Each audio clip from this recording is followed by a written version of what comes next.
This conference will now be recorded. ये हमारे पास question number इस असाइनमेंट का हिसाब से ये क्वेश्चन नंबर 2 है।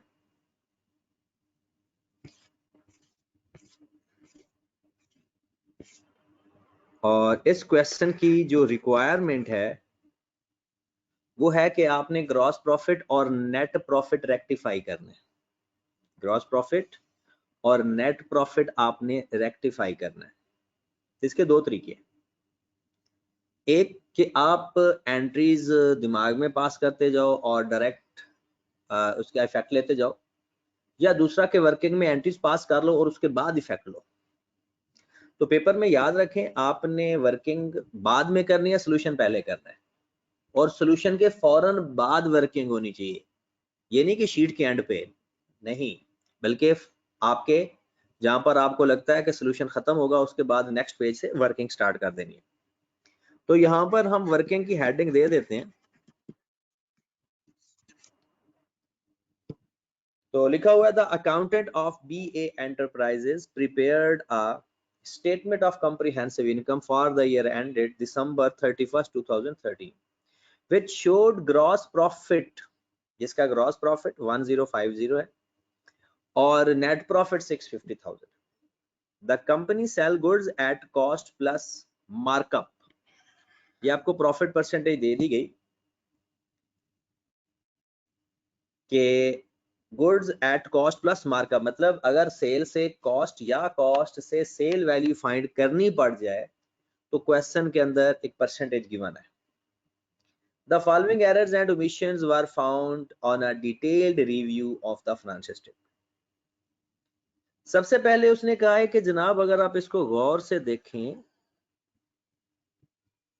Items not included in the statement of comprehensive income, मतलब ये चीजें स्टेटमेंट ऑफ कॉम्प्रिहेंसिव इनकम के अंदर है ही नहीं।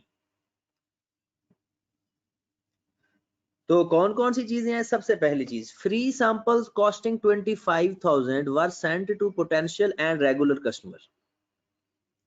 आपने अपने कस्टमर को 25,000 की फ्री गुड्स प्रोवाइड किए हैं और ये चीज स्टेटमेंट ऑफ कॉम्प्रिहेंसिव इनकम में नहीं लिखी हुई, मतलब ये एक तरह का एरर ऑफ ओमिशन हो गया। तो अगर हम एंट्री पास करें फ्री सैंपल की तो एंट्री क्या पास होती है? Advertisement expense debit, purchases credit 25,000 से। ये रेक्टिफाइंग एंट्री बन गई क्योंकि ये एंट्री पास की नहीं थी, तो हम एंट्री पास कर देंगे। Advertisement expense debit, purchases credit, ये पहले क्या फर्स्ट पॉइंट हो गया। फिर पहले का सेकंड पार्ट लिखा हुआ है, goods costing ₹10,000 were taken by the owner for personal use.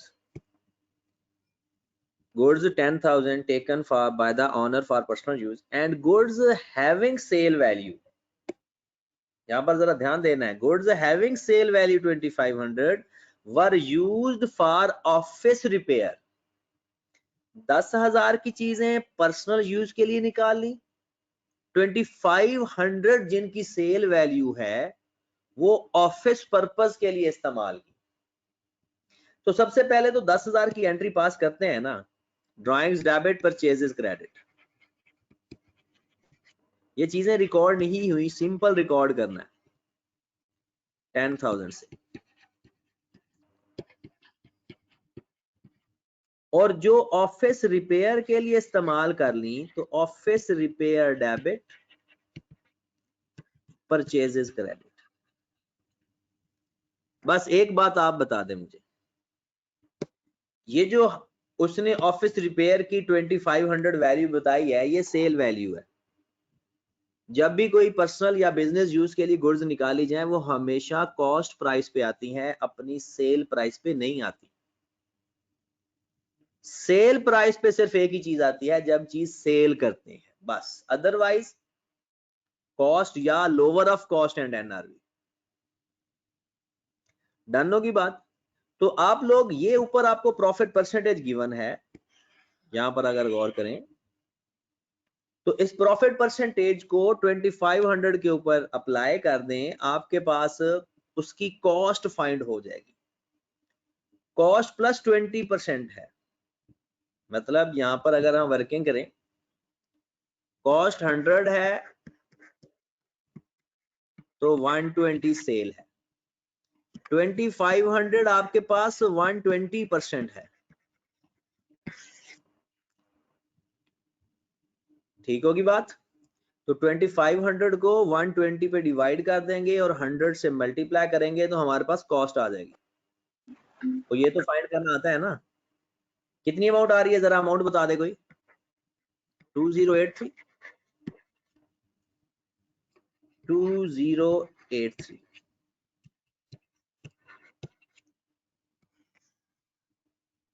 अपना सोल्यूशन अपने सामने रखना है ताकि अगर कोई गलती हुई होगी तो वो समझ लेना है। थर्ड पॉइंट है मेरे भाई,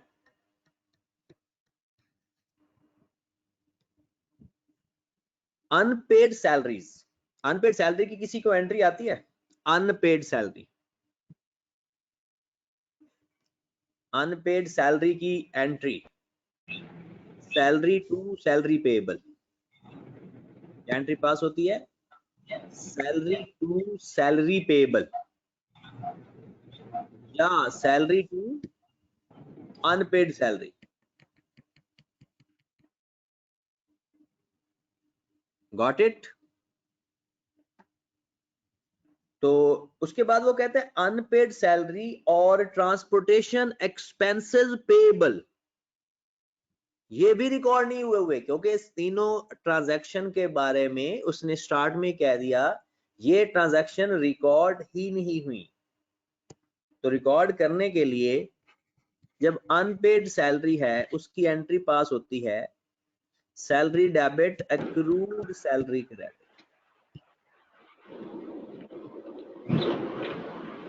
salary debit accrued salary credit.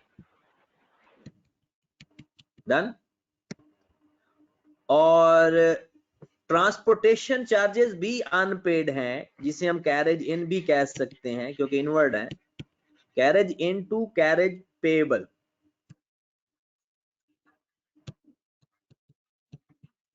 या एक्रूड, ये 20,000 है और ये 10,000।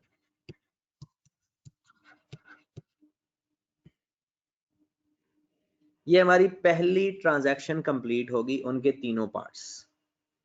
ओके होगी बात। दूसरी ट्रांजैक्शन पे चलते हैं, यानी बी।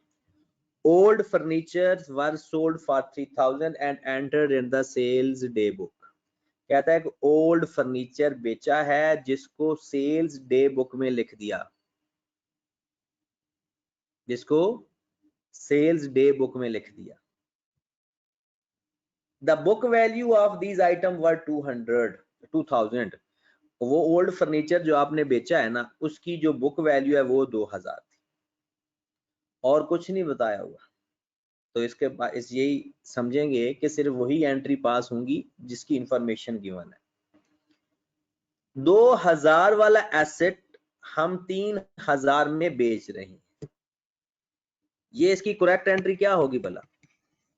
2,000 वाला एसेट हम 3,000 में बेच रहे हैं, कैश डेबिट होगा 3,000 से, फर्नीचर क्रेडिट होगा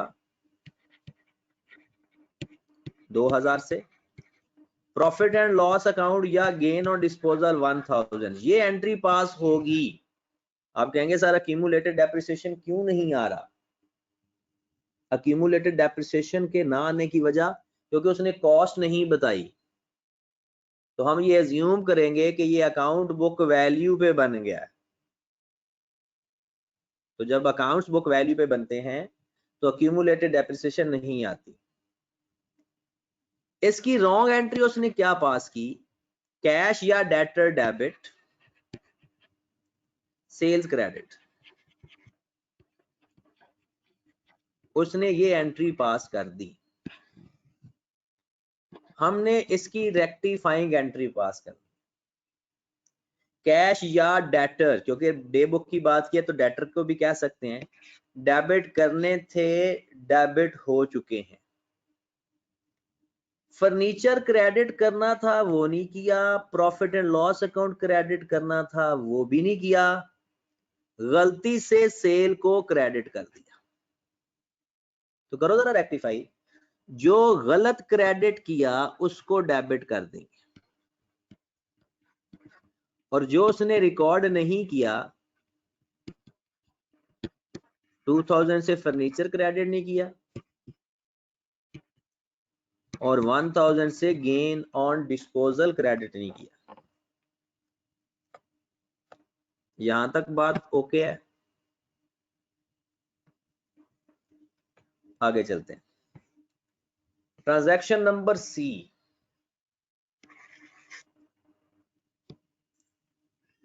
गुड्स सेंट ऑन सेल और रिटर्न बेसिस। हमने गुड्स सेंड की कि पसंद आ जाए तो रख लेना वरना वापस कर देना 18,000। जब हम सेल और रिटर्न बेसिस पर गुड्स करते हैं ना भाई, जब तक वो कंफर्म ना हो जाए ना, हमें सेल नहीं रिकॉर्ड करनी चाहिए। जब तक अगला बंदा कंफर्म ना कर दे कि सेल्स हो गई हैं, तब तक हम उसको सेल रिकॉर्ड नहीं करते। लेकिन ये वो कह रहा है कि गुड्स सेंट ऑन सेल और रिटर्न बेसिस जिसकी सेल वैल्यू 18,000 है, were still in the inventory of by the consignee. Consignee होता है हमारा जो एजेंट होगा, जिसको हम चीज देते हैं बेचने के लिए। At the time of dispatch these were recorded as sales. जब हमने उसको चीजें दी अपने कंसाइनी को, याद रखें जब तक कस्टमर को चीज सेल नहीं होगी ना, हम सेल नहीं रिकॉर्ड करेंगे। लेकिन उसने जब कंसाइनी को चीज ट्रांसफर की तब ही सेल रिकॉर्ड कर दी, जो कि गलत किया। और स्टॉक भी अभी कंसाइनी के पास पड़ा है, स्टॉक भी कस्टमर के पास नहीं गया। तो सिंपल क्या करेंगे, जो उसने सेल की एंट्री पास की है उसको रिवर्स कर देंगे। जो उसने सेल की एंट्री पास की होगी उसको रिवर्स कर देंगे। तो क्या किया, अमाउंट कितनी है, 18,000। तो अपनी सेल्स रिवर्स कर देंगे, सेल्स टू डेटर्स, डेटर्स भी वापस, सारा कुछ रिवर्स। एंट्री उसने पास की डेटर टू सेल, अभी सेल कंफर्म नहीं है तो हमने एंट्री रिवर्स कर दी, सेल्स टू डेटर। ओके होगी बात? Transaction number D,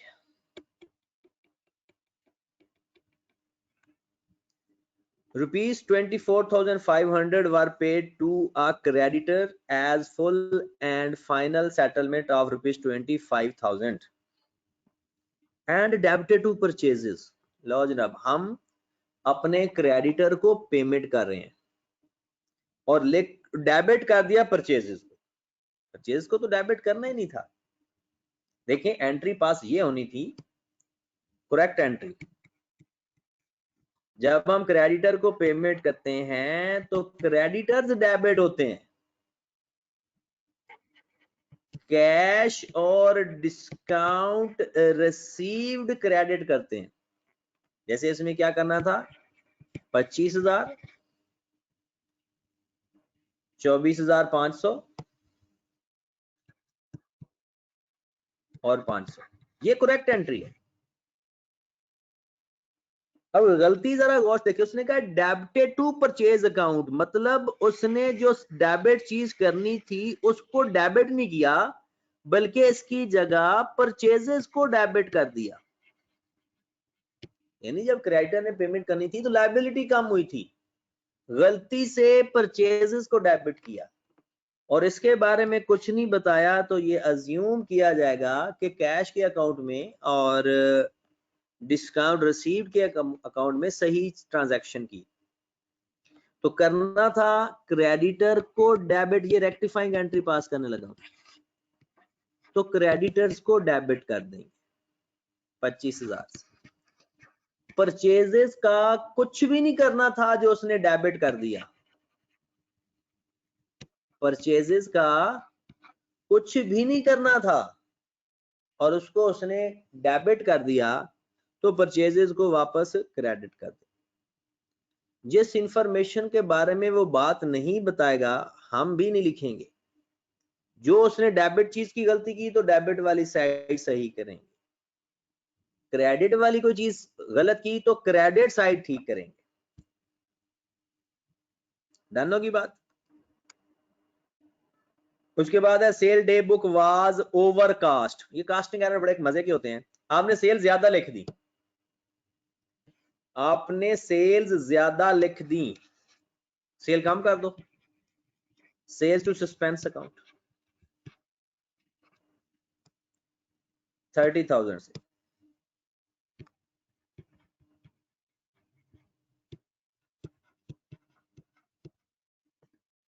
last transaction आज की भी और इस सवाल की भी, amount 65,000 carry forward in the purchase day book as 6,700। कहता परचेज बुक का जो बैलेंस था 67,000 लिखना था, 6,700 लिख दिया। कम लिखा या ज्यादा, और कम या ज्यादा है कितना?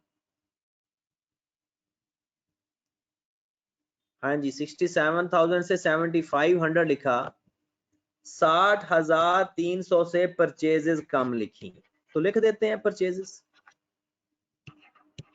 60,300 से परचेजेस कम लिखी, तो हम पूरी करके लिख दें। ये हमारी रेक्टिफाइंग की एंट्रीज पास हो गई। अब हम देखते हैं प्रॉफिट के ऊपर इंपैक्ट। वो तो हमें वैसे ही बड़ा आसान लगता है, हम डेबिट क्रेडिट देख लेते हैं और उस डेबिट क्रेडिट के हिसाब से ही प्लस माइनस कर देते हैं। जी जनाब, तो यहां से शुरू हुआ था हमारा सवाल।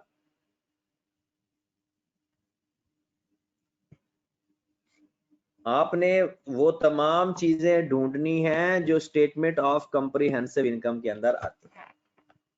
यहां पर हम लिख लेते हैं profit, net profit, gross profit, profit before rectification,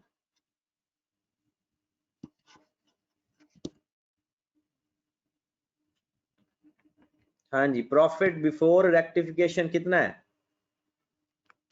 profit before rectification gross profit है 10,050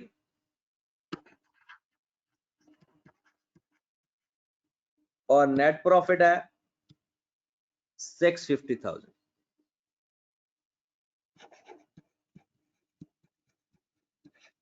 डन। अब अपनी एंट्री देखते जाओ और ये बताते जाओ कि ये एलिमेंट दोनों को इफेक्ट करेगा या एक। सबसे पहली चीज एडवर्टीजमेंट, बताओ एडवर्टीजमेंट दोनों को इफेक्ट करेगा या सिर्फ एक को? नेट प्रॉफिट को, और नेट प्रॉफिट में 25,000 माइनस हो जाएगा। डेबिट साइड पर आ रहा है ना, एसओसीआई की कोई भी चीज डेबिट साइड पर आएगी तो माइनस, क्रेडिट साइड पर आएगी तो प्लस, क्योंकि वो इनकम है। फिर परचेजेस का इफेक्ट एक में जाएगा, दोनों में जाएगा। परचेजेस क्रेडिट हो रही हैं तो 25,000 नेट प्रॉफिट में भी ऐड हो जाएगा, 25,000 ग्रॉस प्रॉफिट में भी ऐड हो जाएगा, क्योंकि क्रेडिट हो रहा है। और एसओसीआई की कोई भी चीज क्रेडिट होगी तो हम प्लस करते हैं। ड्राइंग्स एसओसीआई का एलिमेंट ही नहीं है। परचेजेस, फिर से परचेजेस आया, दो इफेक्ट, 10,000 नेट प्रॉफिट में ऐड, 10,000 ग्रॉस प्रॉफिट में add. Office repair to purchases, office repair हमारा अदर एक्सपेंस है, परचेजेस हमारे दोनों तरह के प्रॉफिट को इफेक्ट करेगा। तो रिपेयर 2083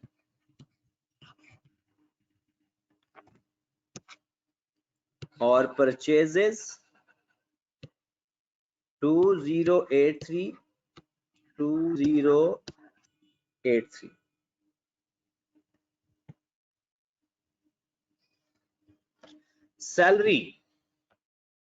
सैलरी हमारा एक्सपेंस है, अक्रूड सैलरी हमारी करंट लायबिलिटी।